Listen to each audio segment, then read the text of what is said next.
You're watching Newsfeed AM. Let's pick up on this discussion now as the country gears up for the 2024 general elections. The coalition governments are expected to be the order of the day. Well, that's if at least the opinion polls are anything to go by. Delivering the January 8th statement over the weekend, ANC President Cyril Ramaphosa saying that coalition governments will be a disaster for the country if no party gets an outright majority.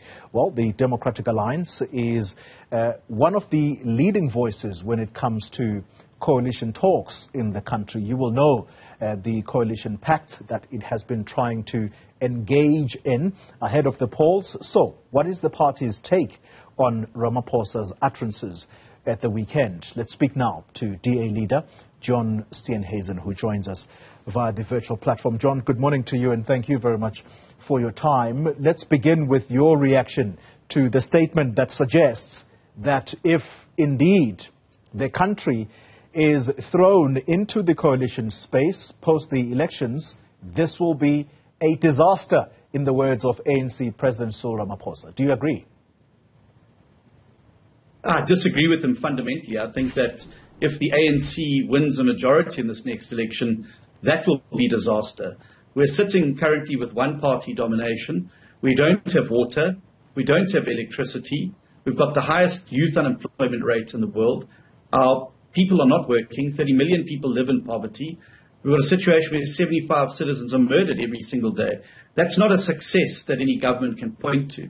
I fundamentally believe that coalition government is going to be with us after this election, and then there's a duty in all parties to do their best to make it work. I would also question the fact that if the president felt this way, why did his government commit so much money to having a dialogue on coalitions less than a year ago in Cape Town, where Mashatile, Deputy President Mashatile, various cabinet ministers and other figures in the Ramaphosa government participated fully?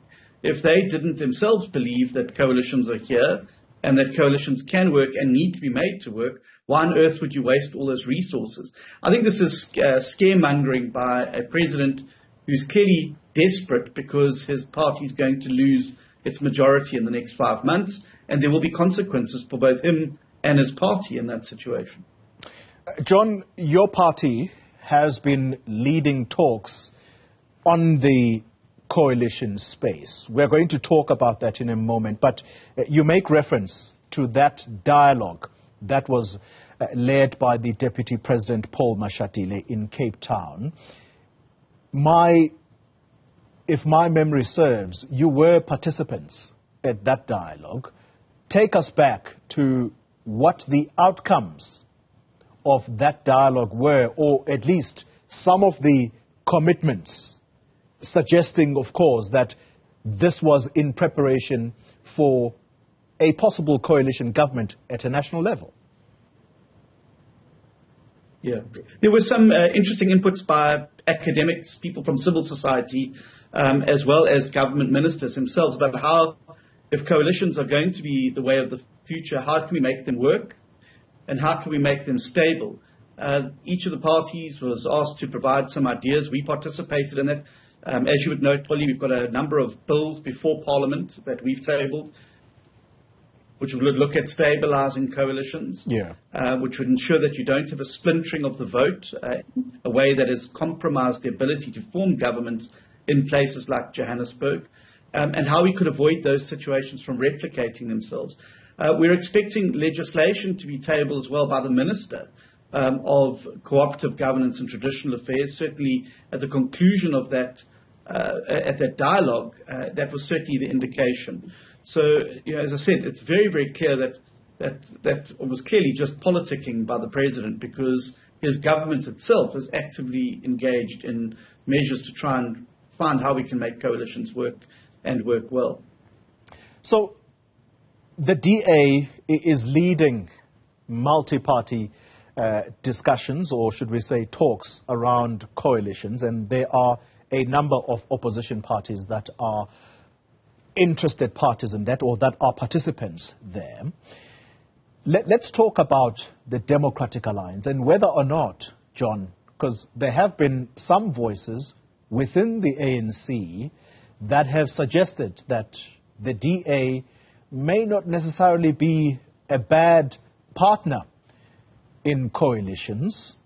Have you had any formal talks with the African National Congress about forming a coalition government should the ANC be brought under 50%? No, Willie, those talks have not taken place. As you would know, and I'm sure the viewers would know, we've been engaged with the multi-party charter process for certainly since April last year, when I made an announcement at the DA Congress that we would seek to form coalitions with them. That has been the overwhelming focus. The multi-party charter meets weekly on a Thursday evening. The leaders come together. We've just at the last meeting adopted some joint policy provisions which are going to be made public, and a program for how we intend to go out and market the multi-party charter going into the election next year. And that is the primary focus for the DA. We want to get the multi-party charter made up of 8 parties for now. I believe there'll be more that join, to get them over the line. I think that 30 years in government is long enough for the ANC. I don't think it's healthy in a democracy for one party to be in power in that way for so long. And I think it is time now that South Africa takes the next step and transitions through coalitions to alternative forms of government and alternative parties in power to be able to help get us out of the terrible mess our country finds it in, to bring the best heads in the country around the table in the cabinet, and to ensure that no one party has a monopoly on good ideas. And that we harness the best and brightest of South Africa to come up with solutions to our problems. John, ideological difference will require political maturity. I hope I'm setting this right for the question I'm about to ask. The reason I say that is that the DA, particularly in the city of Johannesburg at a local level, local government level, it has been slated, even by its former partners, that you are obstinate and that you are uncompromising at the best of times, particularly where you have a slight majority or where you have a stronger voice. With that kind of characterization, John, how important is getting beyond partisan issues for you to go into a government of or a coalition government where you will be a partner, a good partner to work with for whichever party, if indeed coalitions become a thing of the future post these elections? Well, Bully, I would first say that's a mischaracterization of the DA's position. In fact, if one goes back and looks at the record, there were 4 major compromises that had to be made when we were in coalition government in Johannesburg, and all 4 of those compromises came from the DA's side. So the notion that we're uncompromising and unwilling to bend is simply not true when it comes to that mischaracterization. Where it is true is when it comes down to principles about who we are prepared to work with in coalition and who we're not. And if you don't have a basis, a principled basis around which you can coalesce, there's no point having a coalition for coalition's sake. The reality is that Joburg is a very unique situation. There's over 18 parties in Johannesburg. 11 of the 18 parties have less than 1% of the vote. That is a highly fragmented environment, and our view is that it is impossible to form a stable coalition in Johannesburg, and that's why every coalition that has been formed there has been characterized by instability and lack of security of tenure, which is confident and feeling alone and the like. But what we believe is that there should be a re-election in Johannesburg so that the voters themselves can map the way forward. That's how it works in democracies around the world, where elections do not throw up a conclusive response. And that's what we suggest.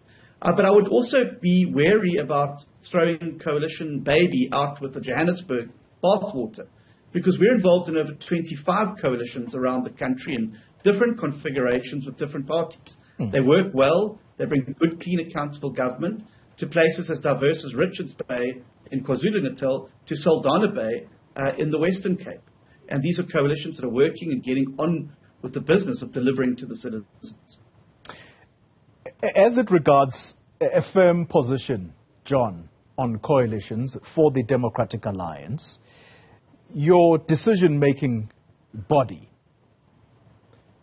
the federal executive, are you clear as to what your negotiables are and what it is that you are unwilling to negotiate on? You've just touched on the question of principle. Where does the line? Where do you draw the line for the Democratic Alliance? Well, there are key foundational principles which you have to have in place before you can even get a coalition grouping together.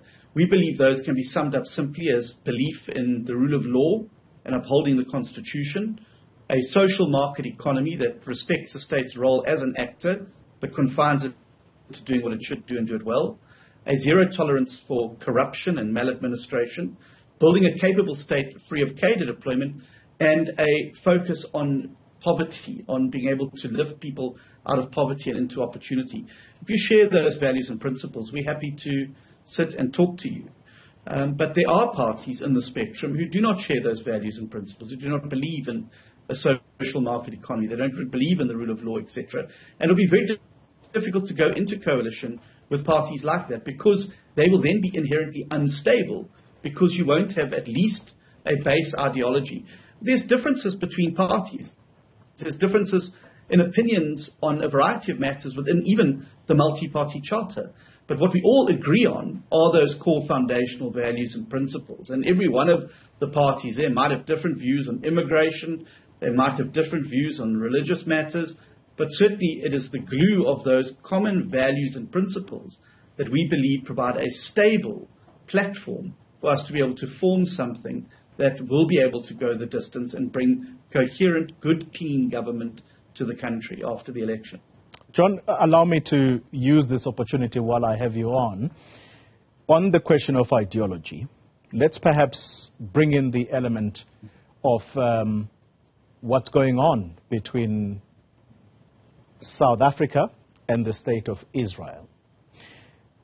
The under-19 cricket captain, David Teager, he has been removed as captain, and we understand this has to do with his support of the Israeli Defense Force. But you are threatening to approach the Human Rights Commission if Teager is not reinstated. On what basis are you calling for his reinstatement? Well, because he's been unduly dismissed from his position. Cricket South Africa had an extensive hearing headed by respected advocate Wim Trengrove into the comments made by Teager. He was cleared, and yet has still been stripped of his captaincy under the guise of so-called security threats. Now, I don't believe it's Cricket South Africa's right to strip people from that because of security. Can you imagine, for instance, if the boot was on the other foot and certain people of a religious persuasion were threatened with protest if somebody captained them? I don't think that it is the right decision. I think it goes against the very principles of non-discrimination. And no matter how tragic the situations are globally, and we're all waiting the outcome of the ICJ matter, I think it is the wrong decision. And that's also why we've hired today the so-called security report, because we want to see what security report recommends the removal of a captain of a sporting team in order to enhance security. There are ways to be able to beef up security at venues, and removing a captain, I believe, is the wrong way to go. And I think Cricket South Africa have a lot to answer for in this decision, which we believe is the wrong decision. John, if I could, if I may, as I let you go, is there no worry on the part of the Democratic Alliance? We're going into an election this year. There does appear to be a pattern of action when it comes to the Israeli-Gaza conflict.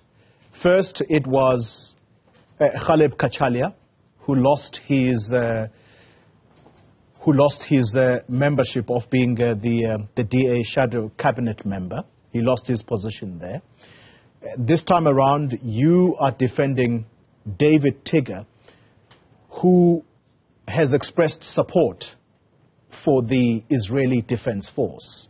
And not long ago, you would have seen South Africa's case at the ICJ, the International Court of Justice, where Advocate Mugaitobi specifically using a video of Israeli soldiers who were singing and using a particular language in as far as the case that South Africa was trying to make there of genocide. Is there no worry for you that you may be judged harshly at the polls because of what appears to be a sympathetic behavior of the Democratic Alliance toward the Israeli state?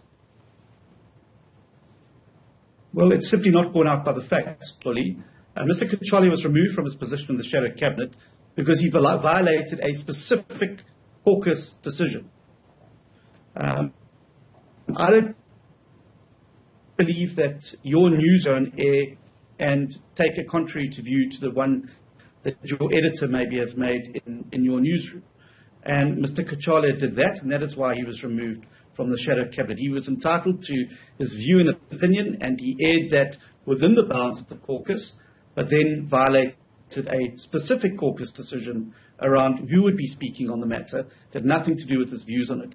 Secondly, I would say I'm in no fear of that because this is a principled matter. And I would be fighting as hard for a young under-19 Muslim player who was being threatened, for instance, by the Jewish community from violence and protest should he be playing at Newlands for comments that he had made about his particular view.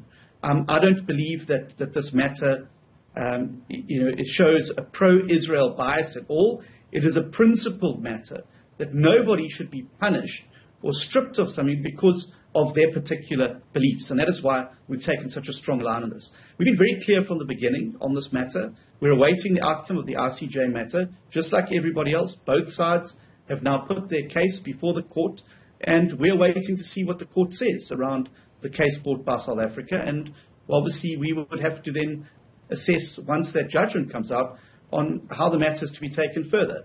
But we have been very clear from the beginning that we see a negotiated peace settlement with a two-state solution, with Israel living peacefully alongside an independent, democratic Palestinian state.